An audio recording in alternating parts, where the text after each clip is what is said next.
Bonsoir et bienvenue dans votre journal de ce mardi 31 octobre. Dans cette édition, nous parlerons de la tempête Ciarán. Elle devrait passer en Vendée dans la nuit de mercredi à jeudi. Le vent pourrait atteindre les 130 km/h par endroit. On fait le point dans un instant. Nous irons fêter la fin de la saison des bateliers au Mazo. À l'embarcadère de la Venise Verte, les saisonniers ont repeint les barques pour les entretenir jusqu'à la prochaine ouverture. Enfin, nous irons à la rencontre de passionnés de l'hélicoptère militaire Sikorsky. À Saint-Michel-en-Lerme, ils restaurent cet engin d'époque et samedi, ils vont déplacer le chantier. Et on commence donc cette édition avec l'évolution de la tempête Ciarán qui est attendue en Vendée dans la nuit de mercredi à jeudi. Bonsoir Caroline, alors que pouvez-vous nous dire des évolutions ? Eh bien écoutez, les choses évoluent rapidement, c'est donc assez difficile de faire un point précis dès ce soir pour parler de jeudi matin. Ce qui est sûr, c'est que pour le moment, on estime que la tempête devrait frapper le territoire un petit peu plus au nord que ce qui était prévu et que ce qu'on nous annoncions ce week-end, donc plus vers la pointe de la Bretagne et les côtes normandes qu'ici en Vendée. Ce que met d'ailleurs en avant cette carte Météo France que vous voyez, qui date de ce mardi à 16h. Tout le monde est concerné, mais au-delà du vent, ce sont aussi les submersions côtières qui préoccupent, des vagues de 8 à 10 mètres qui seront possibles ici en Vendée, au plus fort du passage de Ciarán sur un littoral déjà fortement fragilisé par Céline samedi.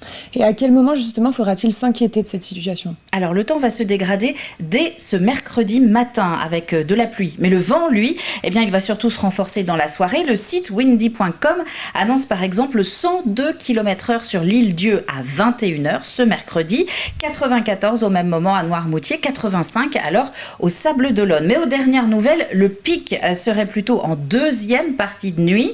Selon les prévisionnistes, ce serait entre 1h et le milieu de matinée le plus critique. Là, on parle bien de jeudi, même si toute cette journée, cette fameuse journée de jeudi, devrait être tempétueuse. Y a-t-il déjà des conséquences ? Oui, aucun TER, par exemple, ne va circuler dans les Pays de la Loire sur la journée de jeudi. Nous serons donc le 2 novembre. La circulation sera modifiée dès ce mercredi soir et également vendredi matin. Toutes les informations sont disponibles sur le site internet des TER en Pays de la Loire. Dans nos îles, la ville de Noirmoutier en Lille, elle demande à ses habitants de rester chez eux entre ce mercredi 17h et jeudi matin 10h. L'hôtel de ville, la crèche, les cimetières seront fermés sur cette même période. La mairie de Saint-Hilaire-de-Riez, cette fois-ci, et elle n'est sans doute pas la seule, a pris plusieurs arrêtés municipaux ce mardi pour fermer l'accès aux plages et aux zones les plus exposées au moment du passage de Ciarán en Vendée. La compagnie qui assure, elle, les liaisons entre l'île Dieu et le continent a rajouté une traversée ce mercredi après-midi pour que les touristes qui sont actuellement présents sur l'île puissent rallier le continent. Après, il n'y aura plus de traversée jeudi. Vendredi, ça risque d'être un petit peu compliqué. Et puis, rebelote, probablement pas de traversée sur la journée de samedi. Enfin, un dernier mot pour suivre les évolutions de Ciarán ici en Vendée. Vous pouvez vous brancher sur TV Vendée, évidemment, sur les différents réseaux sociaux. Si la matinée de jeudi se révèle être particulièrement compliquée, nous bousculerons un petit peu la programmation et nous ferons alors une matinale spéciale en direct pour vous faire suivre l'évolution du passage de la tempête dans le département. Et puis, d'ici là, il y a aussi les réseaux sociaux de la préfecture de Vendée à suivre, ainsi que les différents prévisionnistes, on peut en citer 2, Météo Vendée ou encore Climat Vendée. Merci beaucoup Caroline. Et donc on reviendra sur la météo à la fin de cette édition. Et tout de suite, on prend la direction du Mazo, où la météo a perturbé la fin de saison des bateliers du Marais Poitevin. En effet, habituellement, c'est plutôt à la fin des vacances de la Toussaint que l'activité s'arrête. Mais à l'embarcadère de la Venise Verte, la fin de la saison officielle était samedi. Les barques font peau neuve grâce à une vingtaine de saisonniers présents. En attendant de se retrouver au retour des beaux jours, l'ambiance était joyeuse. Regardez le reportage de Diane Delangle. Quelques mots avant de démarrer et ensuite, tous au pinceau. Les guides bateliers de l'embarcadère de la Venise Verte sont réunis aujourd'hui pour la traditionnelle fin de saison. Les saisonniers ne se sont pas vus depuis la fin du mois d'août. Donc là, c'est l'occasion de se retrouver, à faire une petite bouffe, petite fête de fin de saison. Et c'est aussi l'occasion, quitte à être tous ensemble, d'avancer aussi sur l'entretien des bateaux. Chaque année, c'est vrai que nos bateaux, ils ont tendance, ils vivent, ils ont tendance à souffrir un petit peu pendant la saison. Donc là, c'est l'occasion de réparer un petit peu avec un petit peu de peinture, tout simplement.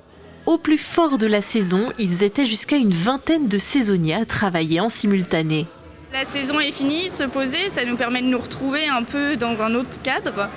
Et puis ça reste une ambiance plus détendue, la fin de saison, et puis après ça nous permet de mieux repartir sur la saison d'après aussi.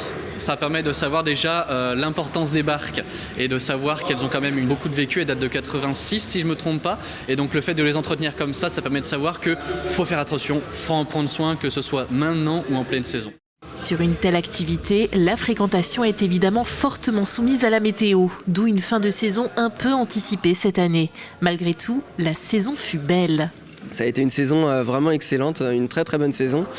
D'une part parce que l'équipe a été super. On a des guides qui ont noué des liens, une super ambiance. Donc quand on travaille dans la bonne humeur, de toute façon ça peut être qu'une bonne saison. Et puis en plus la météo du mois d'août a été excellente. Alors juillet un petit peu plus compliqué de travailler, un petit peu en dents de scie parce que la météo est un peu capricieuse. Mais le mois d'août excellent qui a rattrapé l'ensemble. Encore quelques coups de pinceau avant de ranger les bateaux jusqu'au retour des beaux jours. Il sera ensuite temps pour les saisonniers de profiter de la partie plus festive de la journée. Une ambiance festive aussi à Saint-Michel-en-Lerme. Nous partons à présent à la rencontre de l'association Un Sico en vol. Depuis 10 ans, ces passionnés restaurent un hélicoptère militaire, un Sikorsky, et c'est le seul en Europe à être en restauration. Mis en service en 1959, il a été utilisé par l'armée française pendant la guerre d'Algérie. Ce Sikorsky sera déplacé samedi prochain dans un autre hangar et le public est convié pour assister à ce tractage hors norme et échanger sur le projet. Le reportage de Cyril Guillet. On l'amène et après il faut la régler de façon à ce qu'elle tombe pile poil dedans. Pilotes, mécaniciens ou tout simplement passionnés d'aéronautique, les membres de l'association Un Sico en vol se sont lancés un défi un peu fou. Réhabiliter cet hélicoptère, un Sikorsky de 1959, construit par Sud Aviation, aujourd'hui nommé Airbus Hélicoptère. Un appareil qui a été utilisé entre autres par l'armée française pendant la guerre d'Algérie. Alors c'est un appareil qui servait essentiellement au transport de troupes et aussi à faire du sauvetage quand il y avait des blessés sur le champ de bataille, à les ramener pour être pris en charge par des antennes médicales. La restauration de cet appareil a débuté en 2012. Un chantier titanesque soutenu par la Fondation du patrimoine, car en Europe, aucun Sikorsky est à ce jour en état de voler, et seulement une dizaine aux États-Unis. Il y a un énorme travail un peu dans tous les domaines, que ce soit électricité, hydraulique, mécanique. Mais le plus gros a été quand même de refaire les tôles, puisque les tôles ont nécessité la pose notamment, par exemple, de 20 000 rivets à frapper. Ça représente quand même beaucoup de travail. Tous plus passionnés les uns que les autres, les membres de l'association se relaient sur ce chantier avec chacun leur motivation. J'étais militaire dans l'armée de l'air et que cet appareil a servi dans l'armée de l'air. Avec le temps, je découvre que je prends plus de plaisir à l'aspect technique, mécanique des choses. Et donc le vol finalement n'est pas la priorité, mais c'est plutôt la remise en état de la machine. Et les plus jeunes profitent des vacances pour prêter main forte. J'adore ce Sico, moi dans ma chambre j'ai des photos du Sico, voilà quoi, j'adore faire ça. Quand on a mis la queue hier, j'essaie de chercher une rondelle qu'on a perdue. Je fais des petits travaux que moi je peux faire vu que je suis assez petit et je peux rentrer par exemple dans les recoins un peu plus petits, quoi. Le 4 novembre prochain, cette imposante machine va prendre la route pour être entreposée dans un nouveau bâtiment. À cette occasion, le public est invité à une journée festive pour échanger autour de ce projet. Le convoi traversera la commune et sera accompagné par les cornemuses de la formation Pinkstone. Parlons à présent de la Transat Jacques Vabre. Son départ a été perturbé dimanche par la tempête Céline. Seulement la moitié des bateaux ont pu prendre le départ de cette 16e édition. Les IMOCA, eux, sont restés à quai et ont été mis à l'abri. Leur départ aura peut-être lieu dimanche prochain. En attendant, le Vendéen Xavier Macaire a pu partir, lui, sur son classe 40 comme prévu. Il est arrivé deuxième de la première étape avec son binôme Pierre Le Boucher, juste derrière le duo Beccaria-Andrieux. Ils ont mis 11h20 pour rallier Lorient depuis Le Havre. Une étape courte mais intense. Écoutez sa réaction. C'était super. Belle course. Un départ tonique. Départ tonique et puis il s'est passé plein de choses en à peine plus de 24 heures là. On a eu des bonnes phases. On a eu des phases un peu moins bonnes en vitesse. Ça n'a pas été toujours au top.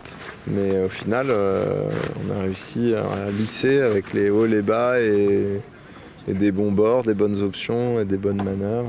Et tout ça, on a réussi à faire une belle deuxième place là, sur cette première étape de la Transat Jacques Vabre. Santé à présent avec un point de situation sur les urgences des Sables-d'Olonne. L'accueil sera suspendu les nuits de mercredi, jeudi et vendredi de 18h30 à 8h30.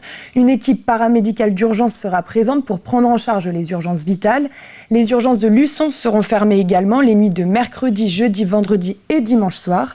Il est tout de même recommandé de contacter le 116 117 pour les soins relevant de la médecine générale et le 15 pour les urgences vitales.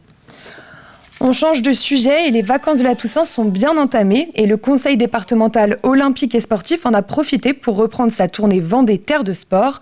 L'objectif est de donner le goût du sport aux jeunes, surtout avec les JO 2024 qui approchent. La semaine dernière, le village sportif a fait étape à Dompierre-sur-Yon et les enfants ont pu découvrir des activités classiques et d'autres plus atypiques. Et on fait un coup d'œil sur la météo de demain matin. Le vent commencera donc à souffler à 70 km/h sur le littoral et 60 km/h dans les terres. Le temps restera pluvieux et côté Mercure, il fera 14 degrés sur la façade atlantique, 13 degrés à La Roche-sur-Yon et Fontenay-le-Comte et 12 degrés à Montaigu et la Châtaigneraie. C'est la fin de cette édition. Merci de l'avoir suivi. Votre prochain rendez-vous avec l'Actualité, ce sera jeudi matin dans la matinale de François Pérez. Très bonne soirée sur TV Vendée.